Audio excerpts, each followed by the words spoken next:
Hello दोस्तों, आज की कहानी का नाम है ढोल की पोल। एक बार एक जंगल के निकट दो राजाओं के बीच घोर युद्ध हुआ। एक राजा जीता और दूसरा हारा। सेनाएं अपने नगर को लौट गईं। बस सेना का एक ढोल पीछे रह गया।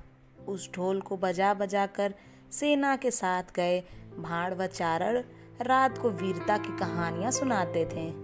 युद्ध के बाद एक दिन आंधी आई।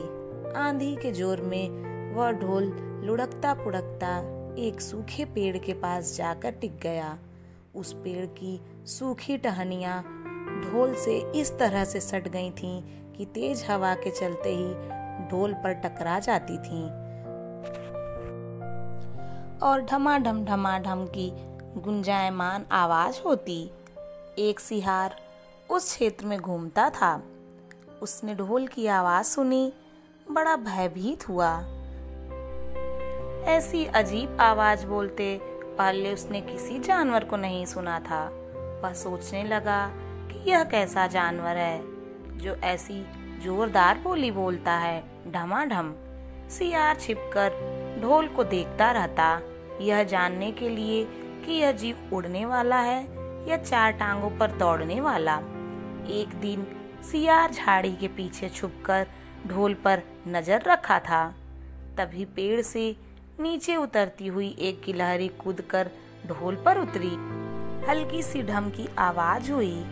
गिलहरी ढोल पर बैठी दाना कुतरती रही। सियार बड़बड़ाया, ओह, तो यह कोई हिंसक जीव नहीं है, मुझे भी डरना नहीं चाहिए।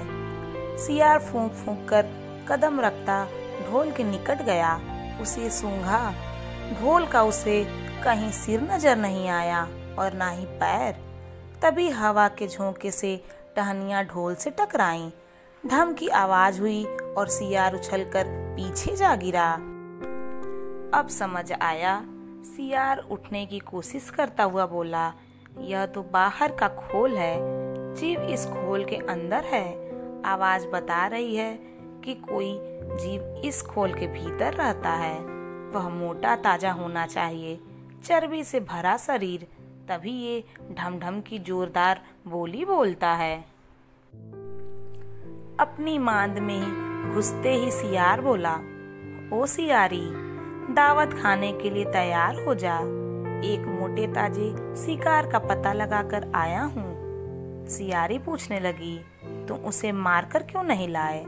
सियार ने उसे झिड़की दी, क्योंकि मैं तेरी तरह मूर्ख नहीं हूँ। वह एक खोल के भीतर छिपा बैठा है।